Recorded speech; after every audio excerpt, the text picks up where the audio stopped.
여러분 안녕하십니까. 어제 4.15 총선에서 인천 연수구 을에 출마한 민경욱 전 의원이 제기한 선거 무효 소송 관련 재검표 과정에서 드러난 석연찮은 사실들을 전해드린 바 있습니다. 이번 재검표 과정에서 밝혀진 사실 중 가장 충격적인 것은 한눈에 보더라도 이 정상적이고 합법적인 투표용지라고 보기 어려운 사전투표용지가 무더기로 발견된 것입니다.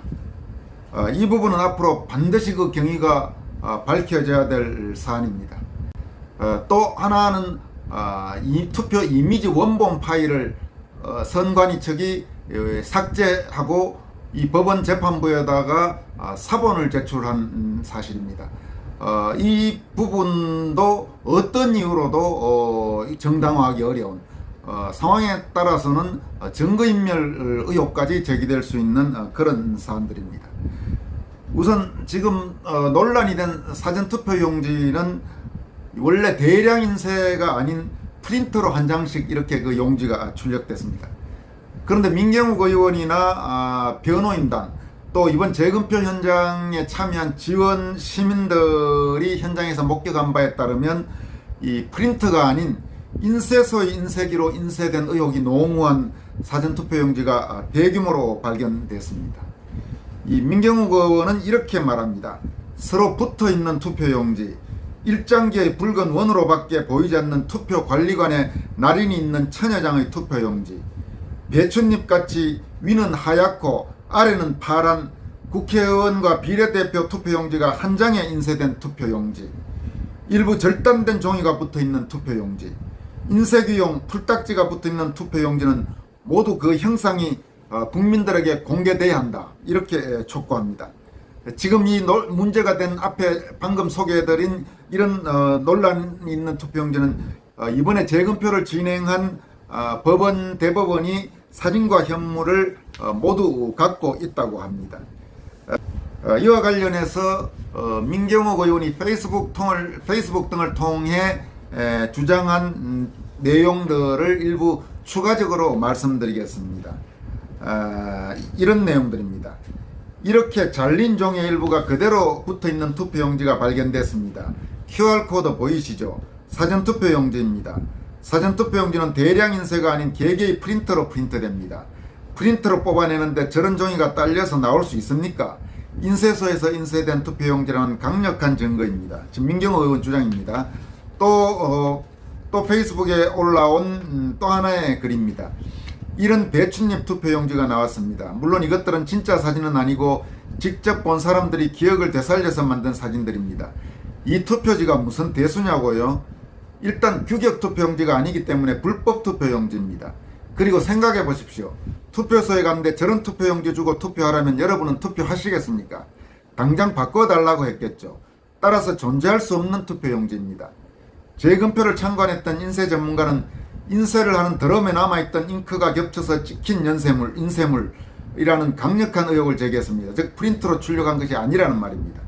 대법원 재판부는 이 투표용지를 국민께 공개하기 바랍니다. 그리고 이렇게 눈에 띄는 투표용지는 곧 있을 디지털 이미지 비교 작업에서도 반드시 그 존재가 확인돼야 합니다. 싸움은 끝나지 않았습니다. 지금 민경욱 의원이 오늘 추가로 지금 촉구한 내용들입니다. 그리고 민경욱 의원 외에 이번 이 소송 대리인의 변호인단 중에 한 명으로 참여한 박주연 변호사는 지금 이렇게 말하고 있습니다. 재검표에서 실제 표를 깠더니 신권 화폐 다발 같은 빳빳한 사전투표지가 대다수였다. 곽상도 의원 개표장에서 발견된 것과 같은 좌우 여백 규격 안 맞는 투표지가 상당수 발견됐고 실제로 있었을 뿐만 아니라 많았다. 그리고 2번, 6번, 7번 네모칸의 끝부분 모서리가 일그러진 투표들은 최소 수천 장이 발견됐다. 종이 전문가는 프린터로는 이렇게 나올 수 없다고 이야기했다. 디지털 인쇄기로 찍어서 재단한 것이라는 것이다. 그런데 실제로 옆면이 재단기로 자르다 만 것 같은 투표지가 등장해버렸다. 수상하게 계속 나오는 옥년 이동 투표관리장 도장도 찍혀있다. 검정색이어야 할 투표지상 글씨체와 각 번호 주변의 네모 한 변 색깔이 다른 표들이 상당수 나왔다. 그런데 규격에 어긋난 표들, 색깔이 있는 투표지를 대법원관들이 거의 전부 유효 선언했다. 최종 유효에서 무효로 바뀐 표는 321표였으나 직전 집계 판정 보류표까지는 820표였으나 너무 많아 보였는지 줄이는 작업을 하다가 467표를 거의 전부 유효로 만들고 321표 무효라고 한 것이다. 결국 엄격한 기준에 의할 경우 수만 표 또는 수천 표가 무효가 될 수 있다. 지금 말씀드린 이 내용은 박주현 변호사가 밝힌 내용입니다. 지금 박주현 변호사는 마지막에 엄격한 기준에 의할 경우 수만 표 또는 수천 표가 무효가 될 수 있다 이렇게 했는데, 참고로 민경호 의원은 3,000표가 안 되는 표 차이로 졌습니다. 2,900 몇 표 차인가 아마 그랬을 겁니다. 지금 말씀드린 것처럼 이 투표용지들은 너무나 지금 석연치 않습니다. 이런 일이 어떻게 있을 수가 있는지, 그러니까 이 부분은 반드시 이 전모를 밝혀내야 됩니다. 이렇게 지금 말도 안 되는, 상식적으로 봐서 있을 수 없는 투표용지가 대규모로 발견됐는데 이걸 아무 일 없었던 듯이 넘긴다는 것은 있을 수가 없는 일입니다. 그리고 어제 말씀드린 그 투표 이미지 파일 원본 삭제, 이것 역시 어떤 변명으로도 통할 수 없습니다. 이 선거 관리를 세상에 이따위로 하는 경우가 어디 있겠습니까? 극단적으로 말하면, 의심을 한다면 원본을 삭제하고 손을 댄 다음 사본을 법원에 제출했다 이렇게 주장하더라도 선관위는 그에 대해서 뭐라고 해명을 하겠습니까?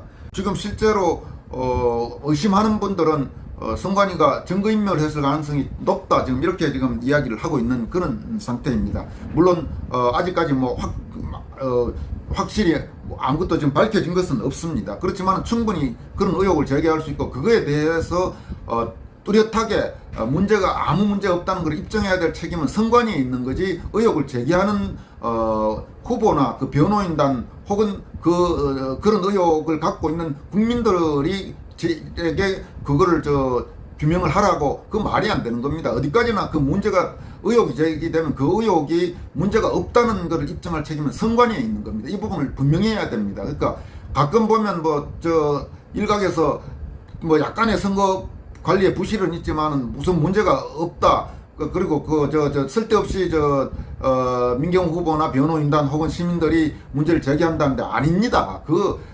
당연히 그 당사자나 이 부분에서 문제가 선거에서 문제가 있을 수 있다고, 선거 관리에 문제가 있다고 생각하는 사람들이 문제를 제기하는 것은 당연히 주어진 권리인 것입니다. 그러니까 그걸 오해를 하면 안 되는 겁니다.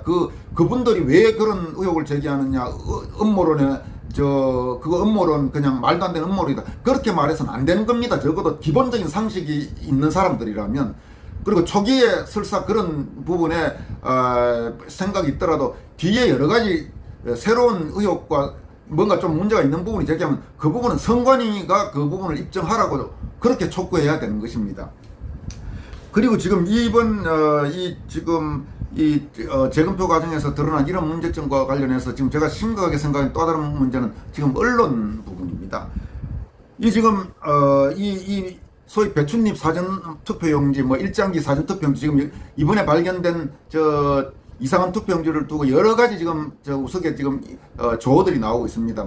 배춧잎 투표용지, 아수라 백작 투표용지, 일장기 투표용지, 온갖 말들이 지금 나오고 있는데, 이 투표용지는 누가 봐도 이상한 겁니다. 누가 봐도 이상한, 이건 당연히, 그러니까 이 자체가 부정선거 그 다음에 조작의 증거라고 말할 수는 없지만은 이 자체가 분명히 이상한 건 이상한 겁니다. 그렇다면 이 부분 그리고 투표 이미지 파일 원본 삭제, 이것도 있을 수가 없는 일입니다. 이건 당연히 보도해야 되는 일들입니다. 참고로 저는 동아일보에서, 대한민국에서 그래도 가장 정통 언론이라고 오랫동안 여겨져온 동아일보에서 기자, 특파원, 차장, 부장, 편집국 부국장, 그리고 국장급 논설위원까지 기자로서 거칠 수 있는 주요 취재, 그리고 이 제작 관련 간부직을 거의 대부분 다 경험했습니다. 현재 지금 각 주요 언론사 편집국장들도 저보다는 언론계로 좀 대부분 한참 후배들입니다. 그 정도의 언론계 경력을 가진 저로서는 이건 당연히 보도해야 되는 것입니다. 그러니까 이거는 이 자체가 이 전산 조작이 됐다 혹은 부정선거다와 별개의 문제로 설사 그런 주장에는 동의하지 않더라도 재검표 과정에서 이런 말도 안 되는 상식적으로 이해하기 어려운 사전투표용지가 대거 발견됐다. 선관위는 이 부분에 대해서 명백히 해명을 하라. 그리고 만약 그 해명이 철저치 않다면 검찰은 즉각 이거 지금 선관위에 대해서 수사하라. 지금 이렇게 보도를 해야 정상적인 언론입니다. 그리고 이미지 파일, 투표 이미지 파일 원본 삭제도 마찬가지입니다. 이건 있을 수가 없는 일이기 때문에 선관위에 대해서 확실하게 그 해명해라. 그렇지 않으면 책임져라. 이렇게 보도를 해야 그게 정상적인 언론인 겁니다. 그런데 이것저것 지금 각 언론사가 어떻게 보도했는지 봤는데 거의 보도한 곳이 없습니다. 이 내용들을 기껏 보도한 게 지금 보면 뭐 인천 연수월 총선 재검표 검증, 그리고 연합뉴스 같은 경우는 그리고 더블 끝에서 전산 조작 발견 못해. 그 지금 그리고 주요 주요 신문들 같은 경우는 지금 거의 지금 이 보도도 않고 있는데 그 나중에 아마 이럴 겁니다. 뭐 보도 지금 흐름으로 봐서는 보도한다면 이런 보도일 겁니다. 검증해봤는데 두 후보 간 득표차는 처음보다는 줄었더라. 그러니까 민경욱이가 여당 후보한테 졌는 표의 표차는 적었는데 그렇지만 당락에는 영향이 없었다. 아마 이런 정도로 지금 넘어갈 가능성이 높은데 그 문제와 그러니까 당락의 문제와 별도로 지금 제가 말씀드린 거는 이 재검표 과정에서 드러난 저 수많은 이상한 투표용지의 사전투표용지의 정체를 밝혀야 되는 부분, 그리고 선관위가 투표 이미지 파일 원본을 삭제하고 사본을 슬그머니 재판부에 낸 저 부분들에 대해서는 언론이 촉구하고 강력하게 좀 규탄을 해야 되는 그런 내용인 것입니다. 그런데 지금 참으로 기이할 정도로 명색이 30몇 년 언론계에 있어서 저로서는 도저히 이해할 수가 없습니다. 이거는 당연히 기사가 되는 건 큰 기사입니다. 제가 제작의 정권을 갖고 있는 언론사가 있다면 저는 이거를 굉장히 큰 뉴스로 다룰 겁니다. 근데 거의 지금 보도한 언론사가 없습니다. 이게 지금 대한민국 언론의 현주소입니다. 이런 언론이었기 때문에 그 말도 안 되는 탄핵 정변도 가능했던 겁니다. 참으로 언론인의 한 사람으로서 이 현실이 안타깝고 착잡하고 참 뭐랄까요, 참으로 슬픈 그런 느낌을 갖고 있습니다. 오늘 여기까지 하겠습니다. 고맙습니다.